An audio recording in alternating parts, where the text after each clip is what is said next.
Salut! Aujourd'hui, je voulais parler d'un petit peu, de faire un petit article de blog sur 10 petits points qu'on doit savoir quand il pleut énormément dans nos potagers et puis en règle générale dans le jardin.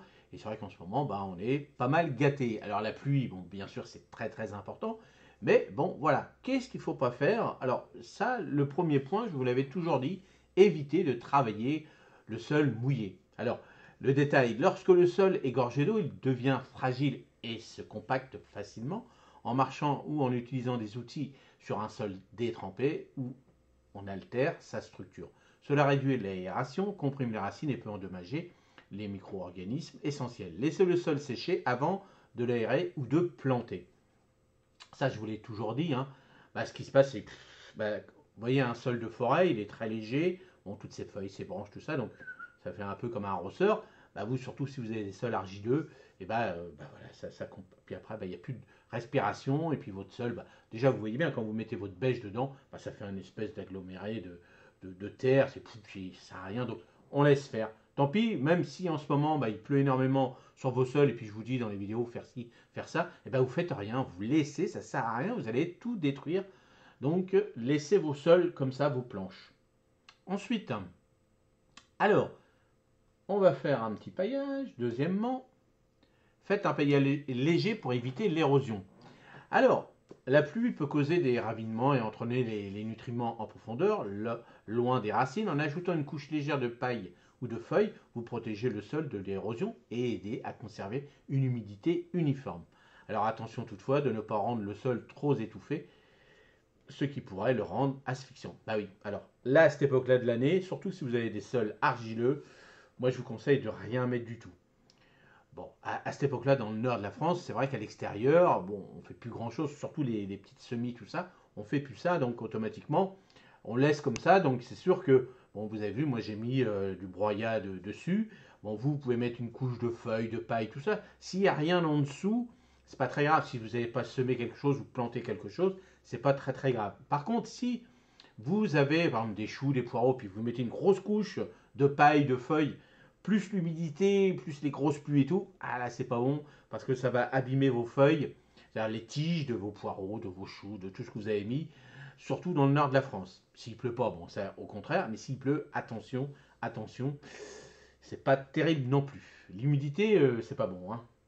Ensuite, troisièmement, donc évitez de récolter les légumes fragiles. Alors la pluie rend certains légumes plus fragiles, comme les tomates et les courges. Il peut aussi favoriser les maladies. Attendre un temps sec pour récolter en cas de besoin urgent. Manipulez-les avec soin pour éviter d'endommager les peaux, ce qui pourrait exposer aux pathogènes.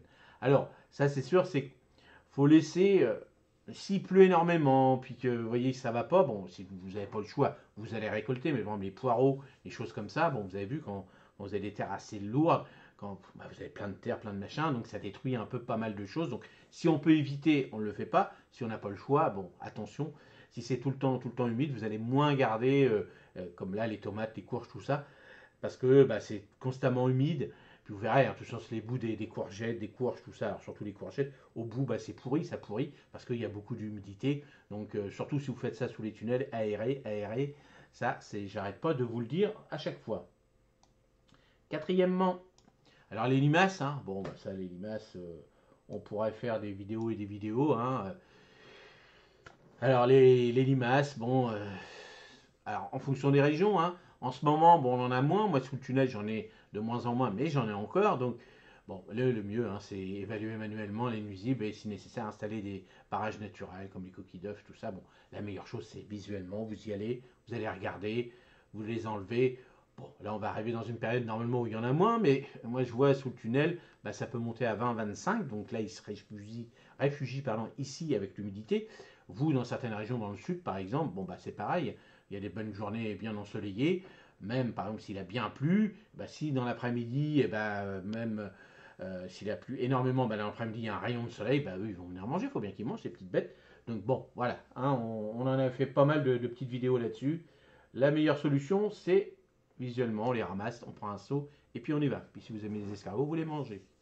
Alors, cinquièmement, ne fertilisez pas directement après une pluie.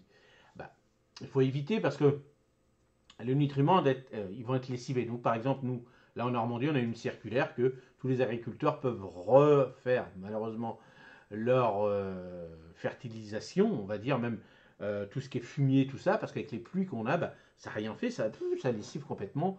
Et puis, bon, quand c'est comme ça, il faut mieux attendre directement que ça cesse. Et puis si, admettons, dans la semaine, vous entendez qu'il pleut, bon, bah, vous arrêtez, pour l'instant, vous ne faites rien. Vous dites, bon, je mettrai, par exemple, si vous mettez vos urines, vos choses comme ça, vos engrais naturels, bon, vous dites, bon, bah, ça sert à rien en ce moment, parce qu'il pleut trop. Alors, on parle d'en ce moment, mais c'est pareil quand c'est l'été, par exemple, quand il y a des pluies d'orage ou des trucs comme ça, c'est exactement la même chose. Plutôt attendre, vérifier, toujours faire attention à la météo. On regarde la météo, puis on analyse un petit peu, et puis s'il faut décaler d'une semaine, ben, on le fera. Alors, installer des systèmes de drainage si possible. Alors, si certaines parties de votre potager stagnent, la pluie peut les transformer en flaques. Un excès d'eau empêche les racines de respirer. Creuser des petits canaux de drainage pour diriger l'eau vers des zones moins sensibles ou installer des gouttières dans les zones basses. Bon, ça, vous voyez, dans les terrains argileux, tout ça. Bon, moi j'ai la chance, alors c'est pour ça que je l'ai gardé. J'ai mon terrain qui est pas en pente comme ça, hein, mais légèrement en pente, donc je vois bien. Et comme ça, bah, moi, ça m'évite dans mon sol argileux d'avoir des flaques d'eau, des choses comme ça. Bon, alors attention, les flaques d'eau, tout ça, bon, là, on en a de moins en moins dans nos potagers parce qu'on va rajouter du compost, du fumier, on va l'aérer. Donc tout ça, ça va bien drainer. Donc normalement, on n'en a pas. Mais quand vous faites des nouveaux potagers ou du nouveau jardin, bah déjà, avant de faire quoi que ce soit, ce qui est bien, c'est de passer une saison, passer la saison hivernale, regarder un peu les pluies. Vous dites, ah là, il y a pas mal de flotte dans ce coin-là, là, ici. Puis après, sur un petit crowbar, bah, vous notez, vous dites, bon, là, il va falloir que je fasse quelque chose. Ou alors, si je peux pas, parce que c'est trop important, bah, je mettrai des plantes ou des arbres qui pompent énormément l'eau. Donc tout ça, on étudie. Donc on regarde un petit peu si tout va bien. Et bon, si c'est simplement un petit potager, ça, on peut l'améliorer. Mais attention, attention quand même. Ensuite, voilà. Septièmement, observer et améliorer le sol argileux. Donc, le sol argileux retient l'eau et devient rapidement saturé. Ajouter du sable grossier ou du compost pour améliorer le drainage et éviter l'étouffement des racines. Surveiller attentivement ces sols après les pluies pour prévenir les stagnations. Donc, c'est ce que je viens de vous dire. Donc, automatiquement, alors, du sable un petit peu, attention. Moi, je préférerais rajouter du compost, c'est quand même mieux. Bon, j'ai mis un peu de sable, mais un petit peu. Faites pas tout le temps du sable parce que ça peut faire un peu des. Voilà, un peu. Ça va s'agglomérer beaucoup plus. Donc, un petit peu de sable, on va dire quelques pelletées de sable comme ça, vraiment léger. Et surtout du compost. Ça, du compost pour améliorer la structure de votre sol argileux. C'est ce qu'il y a de meilleur. Et surtout quand il pleut énormément, le compost, bah, ça favorise, ça va vous faire un sol comme un sol de forêt. Ensuite, bon là, hop, on va décaler comme ça. Alors, le huitièmement, envisager des protections temporaires pour certaines plantes. Alors, les plantes fragiles ou mal installées peuvent souffrir des pluies intenses, utiliser des cloches ou des tunnels. Bon, bah, en début de saison, par exemple, c'est ce qu'on met. On sait que en début de saison, ou alors en fin de saison, là, en ce moment, on a des salades qu'on vient de mettre, et puis il pleut. Bon, le fait de faire des petits tunnels nantais, des cloches, bah, ça évite qu'il pleuve tout le temps dessus. Et par exemple, quand vous avez des restants de tomates ou des trucs comme ça, quand vous êtes dans le sud, par exemple, et que vous savez qu'il va pleuvoir énormément, bon, une petite protection dessus permet de prolonger un petit peu la saison de ces légumes qui sont un peu fragiles. Alors, qui sont un peu fragiles, toutes les plantes sont, quand il pleut énormément, bah, toutes les plantes sont fragiles. Ils attrapent des maladies, ils attrapent des choses comme ça. Donc, bon, on essaye de limiter par rapport à l'entourage de notre potager, de notre jardin, ce qu'on peut faire. Puis il y a des moments, bon, on laisse faire la nature, tant pis, surtout si vous êtes dans des régions où vous avez des ruisseaux ou des choses comme ça, où ça déborde. Et puis bon, bah là, vous laissez faire la nature, vous laissez, ça va s'en aller tout seul, naturellement. Après, alors, ce qu'on peut faire, c'est récolter l'eau de pluie pendant les périodes. Donc, bon, moi, c'est ce que j'ai installé. Bon, c'est vrai que, comme je vous avais dit, maintenant, les cuves et tout, bah, les gars, ils ont vu le truc arriver. On avait ça pour 30 balles, 50 balles. Maintenant, c'est pas loin de 200 balles. Donc, bon, bah, essayez de voir avant d'acheter les cuves pas chères.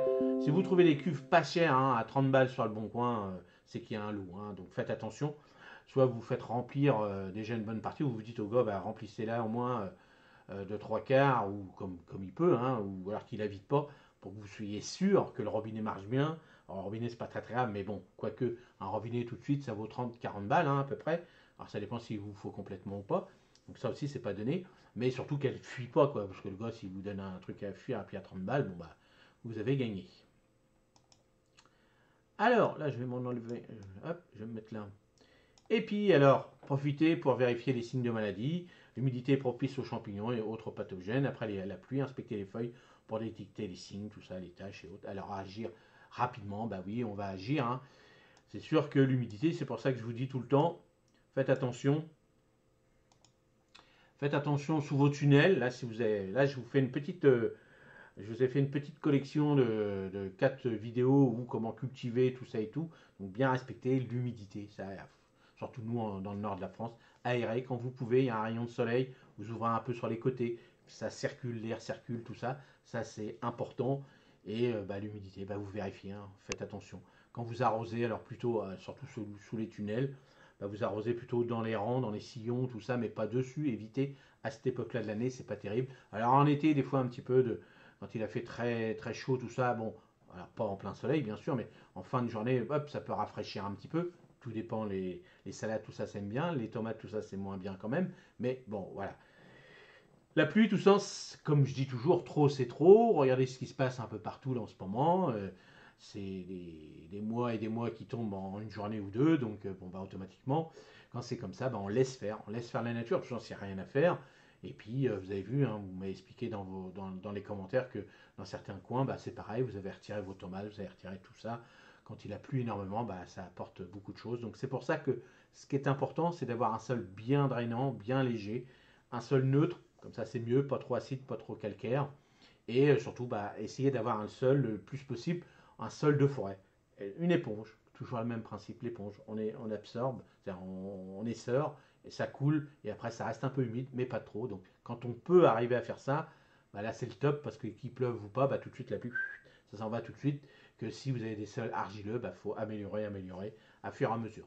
Voilà, j'espère que cette petite vidéo avec ces 10 points quand il pleut, parce que là c'est la saison, il n'arrête pas de pleuvoir, mais bon, il faut de la pluie. Hein. En tout cas, bon, ça y est, les nappes sont bien remplies, voire même chez nous c'est beaucoup plus, mais c'est quand même mieux d'avoir un peu plus que pas du tout.